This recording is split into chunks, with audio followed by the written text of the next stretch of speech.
Hello everyone, and welcome back to the Blackfoot Book Club and another volume of my essential film reviews collection. Thanks for being there. I hope you're well. America's not a country, it's just a business. The opening 15 minutes of this latest Andrew Dominik feature is a bizarre, surreal and odd mix that purposely sets the scene for this flawed, yet deeply interesting and intriguing thriller. The opening credits themselves are quickly edited amongst the opening scene of an obscured man walking to the entrance of a tunnel, captured in slow motion. The mouth of the tunnel is more in focus, and of the rubbish strewn all over the floor and in the distance, fluttering on the breeze. Accompanying this dark opening is a similarly dark and foreboding musical score scattered amongst the similarly scattered scenes, and indeed the rubbish, which is eerily similar in tone to the score from Ben Wheatley's brilliant Kill List. Barely 1 minute into the film and the scene has been well and truly set. Also scattered amongst the very early scenes is a speech from yet to be installed USA President Barack Obama, crudely spliced amongst the rubbish and opening credits and our yet unseen male figure. This is also very much a scene setter, as throughout the film, in every vehicle, every bar, on every television, there is a seeming running commentary from either Obama, George Bush, or political commentators discussing the financial plight of the United States of America. This also sets a timeline for the film at the handover between Presidents Bush and Obama of 2008 and 2009, but even more significant in line with recent events. I'm writing this on Saturday the 5th of January 2013, is the parallel between today's events and the continual mooting of a fiscal cliff, and the real life events as depicted and shown in every bar, heard on every television in the film, of the financial crisis that happened just 4 years ago. Then, as with now, the country stood at a precipice or a cliff, to use today's anemic language. Then Bush's warning about banks being unable to open and a full-scale financial panic unless they are bailed out. Today the situation is similar, and in my opinion, gravely and deliberately worse. The cynic in me suggests this will happen again in another 4 years, and another 4 years, and another 4 years. For that is the circle of life, of history repeating itself, the repeating actions of nations spiralling out of control, debt-ridden and desperate. And therein lies a huge metaphor for this film. Whilst the country itself is spiralling out of control, unable to control debt or spending or social welfare, or even, dare I say it, the most basic of human compassion, that is reflected back in some of its citizens, not the majority, but the marginalised and desperate. The film draws a compelling argument for this throughout, as the film continues with a running background commentary from the outgoing and incoming presidents, and of the financial challenges ahead. The end to the opening scene encapsulates all of this, and much more perfectly. Now with a full-on zoom camera on the face of the still unnamed man, a cigarette dangling from his mouth and looking dishevelled and dirty, the camera slows to a slow motion shot of him, the rubbish still fluttering on the breeze around him, and a billboard above his head of John McCain, keeping America strong, next to Barack Obama and his eponymous, vacuous change. It's apt, scene setting, and mood evoking. The unnamed man is Frankie, Scoot McNairy, and accompanied by his best friend Russell, Ben Mendelsohn, they are offered an opportunity of doing a job for Johnny Amato, Vincent Curatola. However, Johnny is far from impressed by Russell's appearance and demeanour. Russell is equally as dishevelled and dirty as his best friend Frankie, but the teasing foreplay and banter between the three is eventually broken by a frustrated Russell. "I thought he wanted to do us a favour. Is that the straight shit, Squirrel? You trying to do us a favour?" This simple 3-character scene is reprised later when further details are given of the job itself, to knock over or steal the cash from a cash game of cards run by Marky Trattman, Ray Liotta. Sandwiched in the middle is a further bizarre and surreal scene of the two best friends meeting to discuss the offer from Johnny Amato. With a rolling camera we follow Russell, still dirty and dishevelled, walking his dog and eating an ice cream seemingly alone. The background of dilapidated houses, depression and litter everywhere mirrors that of the foreground and Russell's continued walk. Still with a rolling camera, but now from a slightly different and wider angle, we see his friend Frankie waiting for him, bizarrely and randomly standing on top of a disused bar stool, cigarettes constantly dangling from his mouth. Once together, a simple scene ensues of minimal cameras with a zoom on each character as their conversation veers from job, drugs, sex and dogs.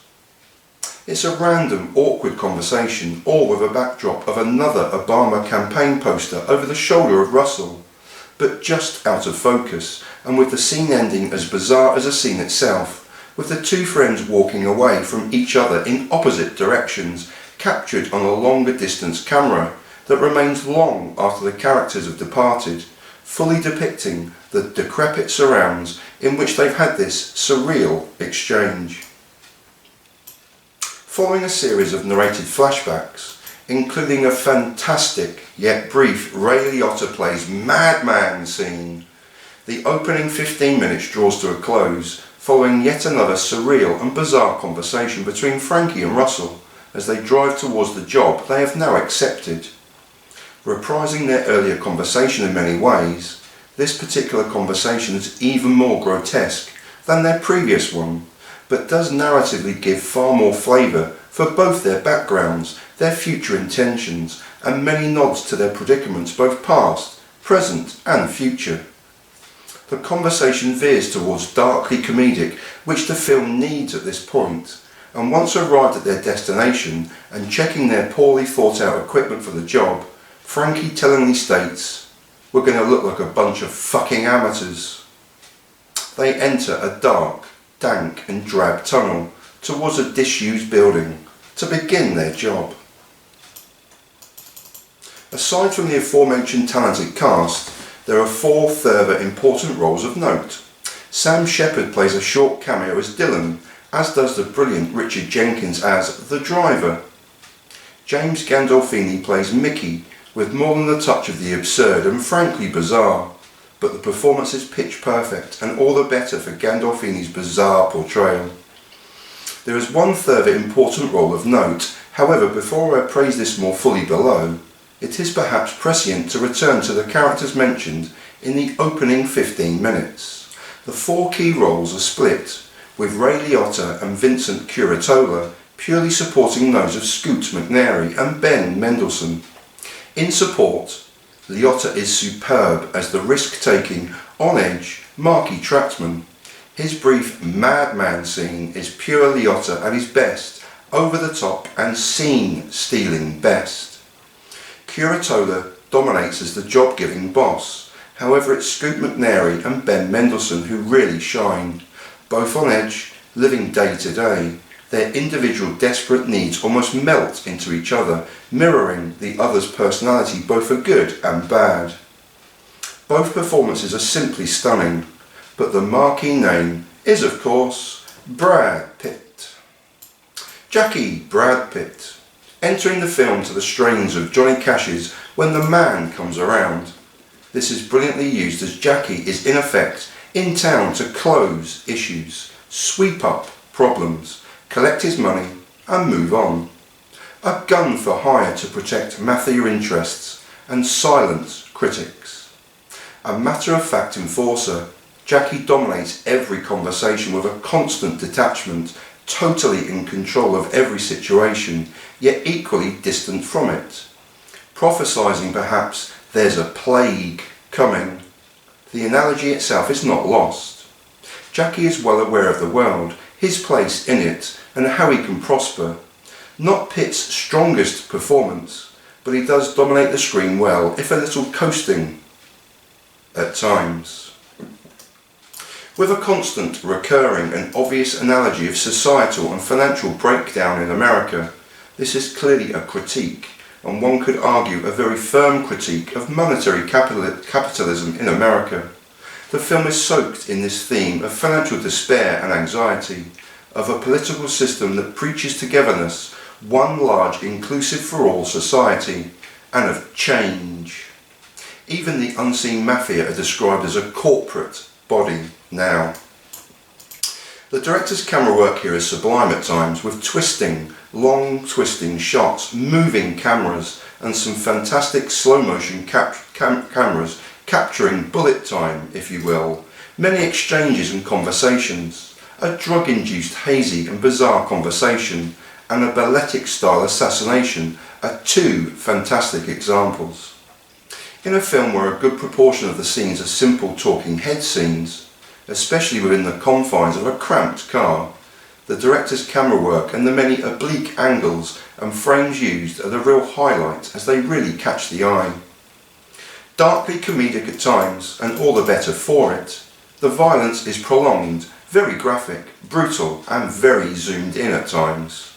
There are hints at, or obvious examples of heavy drug use, with the above referenced scene a disturbingly funny joy to watch. Greg Fraser, director of photography, and Brian Cates, editing, deserve special praise. However, there is no musical director noted, so I'm unable to note the special praise deserved here, for the soundtrack is a joy all of its own. An eclectic yet brilliant mix. The soundtrack is highly recommended, as is the film.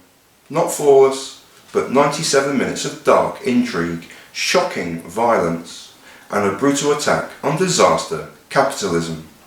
A film very much of its time. Is it now? 10 years later, hey? How many financial disasters have we had? How many years of constant rolling news on that doom monger in the corner of the room? Oh, we're going to bail out the banks. The fiscal cliff is coming. We're going to shut down the government. Blimey. Round and around it goes. Where it stops, nobody knows. Except the bankers, obviously. And their friends. I'll leave you in peace and in solidarity. Thanks very much for watching. Please be careful out there. Peace.